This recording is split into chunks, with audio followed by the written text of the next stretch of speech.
Welcome to a new daily top Askreddit video. Today's topic. What is a simple pleasure that the opposite sex rarely / never gets to experience?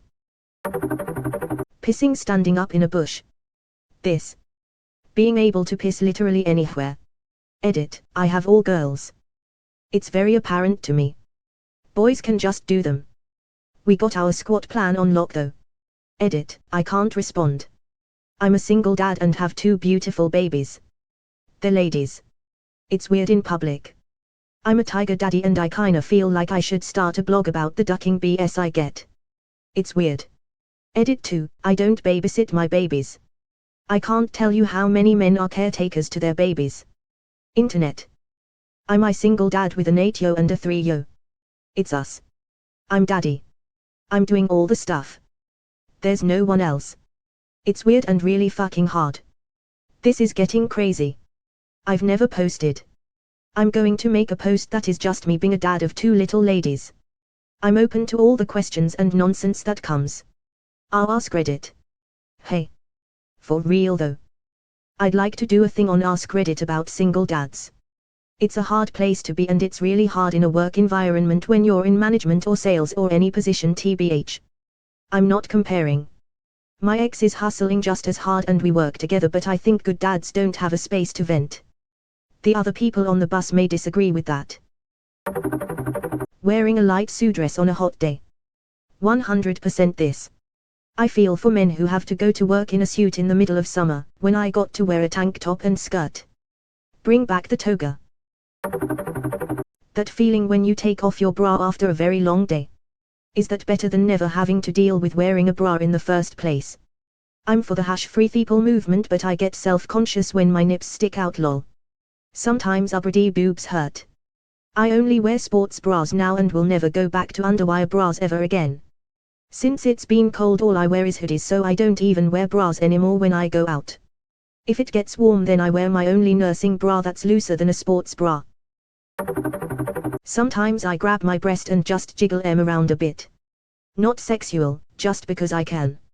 You can do this as a man. You can also do this with your balls.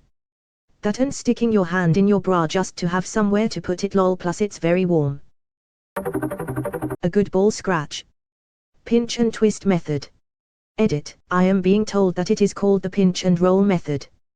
The stretch and scratch.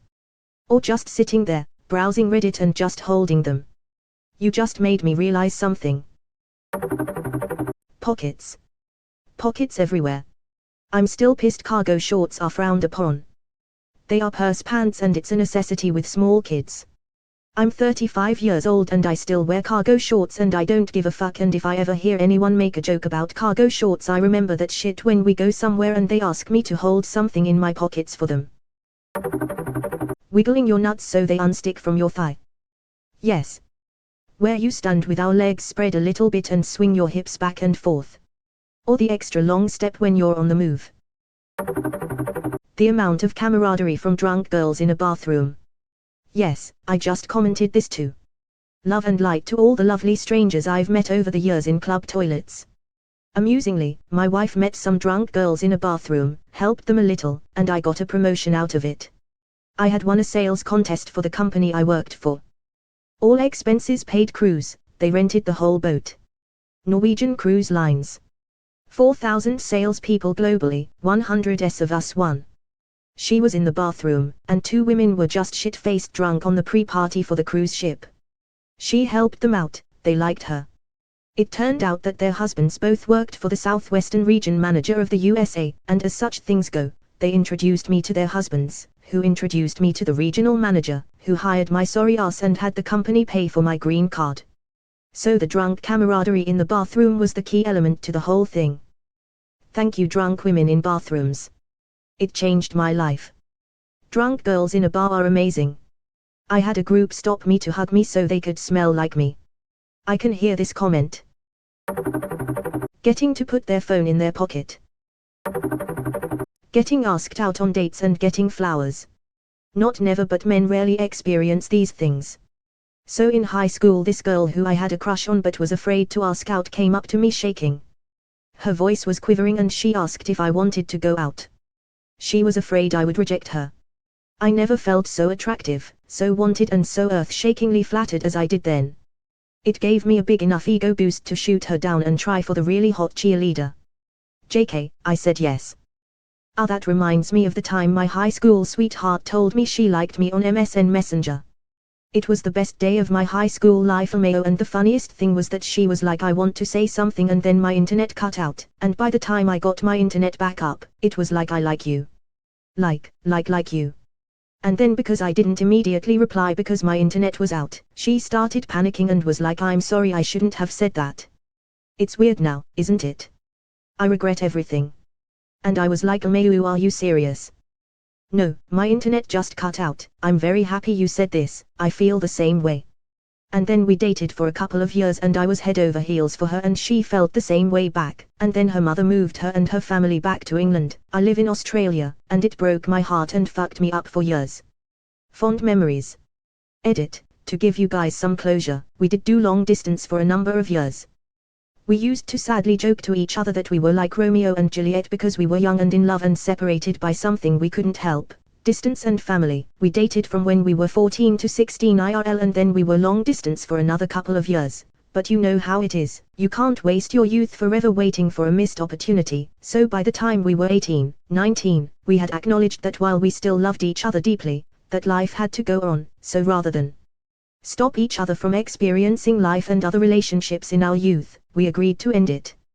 We continued to speak regularly into our early 2020s, keeping up on each other's lives, Skyping and posting each other gifts. I sent her my hoodies with my cologne, and a little sweat. She asked me to wear it for a couple of days, LMAO, and this cheesy as wolf shirt I had, and she sent me a first edition 110-year-old hardcover copy of The Sea Wolf by Jack London. He was my favorite writer at the time, that she found in a thrift shop, and a scarf with her perfume on it.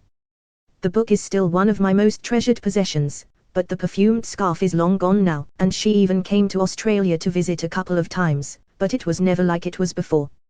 I'm 27 now, and it's been a few years since we last spoke, because we just grew into different people. You have to remember that you're not the person you were when you were 17, and that's a good thing, even if it's bittersweet to come to terms with that. I still love her a lot, and I'm sure she still loves me. She would often message me out of the blue telling me that, even when we were starting to talk less, but it's not fair to me or her to try and stay in contact when we're a world apart. Such is life, my friends. I never imagined my life would play out like a John Green novel. She showed me looking for Alaska when we were still together, but there it is. I still think maybe there's going to be more to the story, but maybe those chapters will be reserved for our 30s, LMAO. This one time about 15 years ago, this chick came up to me and gave me some paper with her number on it. Wow. That was the only time in my life that ever happened. We only dated for 2 weeks, and then after she broke up with me, it was a huge relief to be rid of her. She was batshit crazy. But it was still cool that she initiated everything by giving me her number. I was once catcalled by a girl in college. It was weird, but I turned it back on her. I spun around and gave her a wink, and she broke down in embarrassment. Edit, this is the only time in 20 years I've ever been approached by a woman. This is accurate for many, but feeling small in someone else's arms. My husband is bigger than me, and I've now become dependent on his body for sleep. Curling into his warm enveloping embrace is a pleasure I want everyone to know at least once. Hugs and cuddles. The safety and comfort are immeasurable. I'm a 5'10" dude. Can he cuddle me? I'm about 6'4", 300 and met a 7-footer who picked me up off the ground. That'll probably never happen to me again. Always a big soup spoon, never a little desert spoon. It feels pretty great on our end too, although what to do with our arm can get incredibly frustrating.